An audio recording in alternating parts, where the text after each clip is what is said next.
Alright, what is good, folks?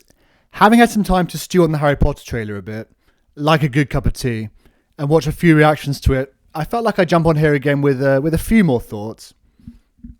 I have to say, one thing I love about nerd culture is the passion people have for their favourite IPs. The autistic levels of nitpicking and scrutiny, dissecting every frame of the trailer I've seen it's been interesting and kind of hilarious at times. Some people seem incredibly upset it looks different to the movies. Some people seem upset it looks too similar to the movies.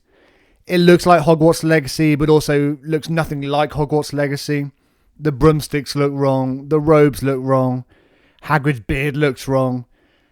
I think it's a reflection of the affection and passion, again, people hold for the Harry Potter franchise. And I can't hate it, even if I disagree with some of the points being made. As I've said before, I'm a big Harry Potter fan. I read the books when they came out. I was there on release day because, you don't want to get spoiled on these things. Went to see the movies in the cinema at least a couple of times. I own multiple copies on DVD for some reason. Been to the studio tour a few times. I think I've even got some old Hogwarts robes and plastic wands buried upstairs somewhere. But that is nothing compared to some people. So I can respect them getting worked up about tiny aspects of a teaser trailer. I mean, you should have seen the hissy fit I threw when Games Workshop decided to introduce female custodies and then gaslight the fan base about it. We're passionate about the things we love and we're entitled to our own opinions on them.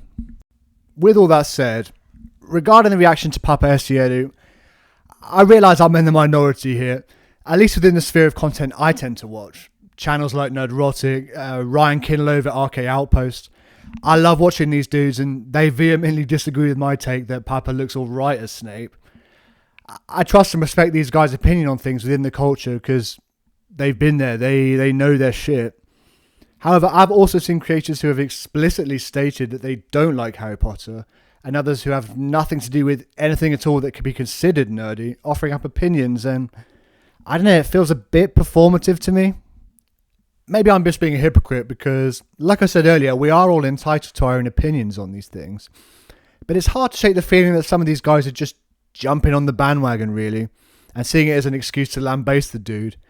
And yeah, he's an actor with retarded opinions on the world, crying about death threats without any receipts, or signing that stupid pro-trans letter to the government because of a correct court decision to recognise biological sex.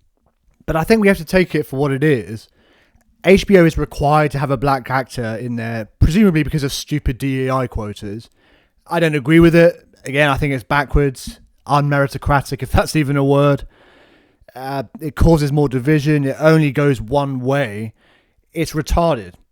But it is what it is currently, and Hollywood reaps the rewards of it by hemorrhaging money. But, criticising his dreads, what do you want to see? Snape with a conch-style hairdo like in the 40s, or Jerry Curl walking around like Cat Williams, brewing up some of that soul glow down in the dungeons. It's the natural way of giving him longer hair. And this projection of African-American stereotypes onto a black British actor in a show based in Britain is kind of stupid.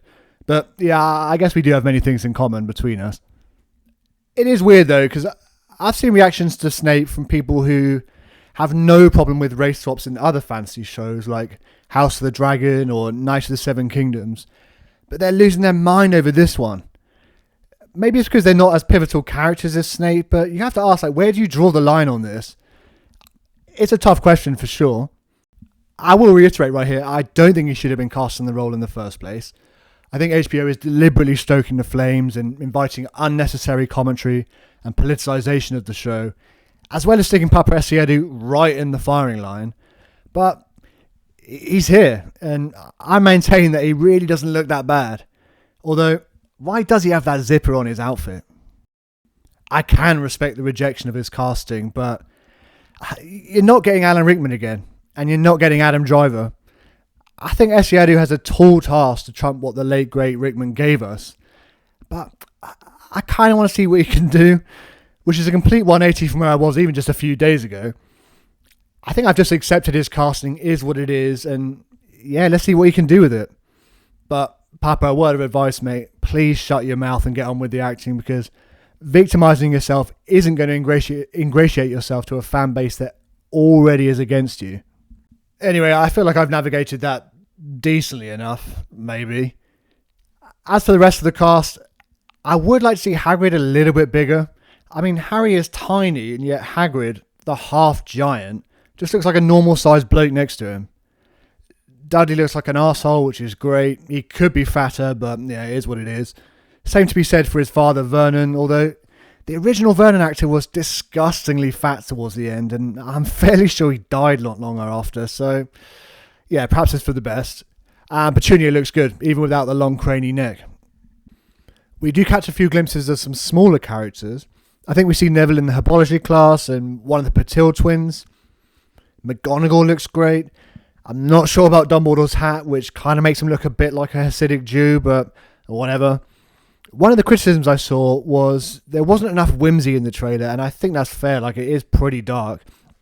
One of the charming aspects, particularly of the first book, which I felt was these little additions of things like mint humbugs and random things like that, which just added to the kind of ludicrousness of the whole thing, but never detracted from it. It just added this whimsical aspect to the whole thing, but you know, it's a teaser trailer.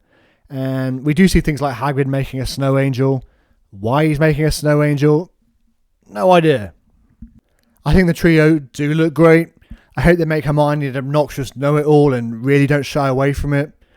We see like a second of Malfoy, I think, and he's got that stupid brain rot haircut, but I think I'm sold on him. He looks like a right little bastard and I'm here for it. I've got to say as well, I was really pleasantly surprised it's Christmas this year too. I mean, they do have a time constraint given the kids will age out and John Lithgow is ancient already. Yeah, just in time to sell tons of merch for the holiday as well. But I'm really glad we don't have to wait until next year, and genuinely I am excited to see more. Alright folks, thanks very much for watching as usual. What are your thoughts on the trailer? Is Snape the sticking point for you? Let us know down below. Drop a like and subscribe if you enjoyed the video. If you didn't, thank you again for watching. Hope you all have a great rest of your day.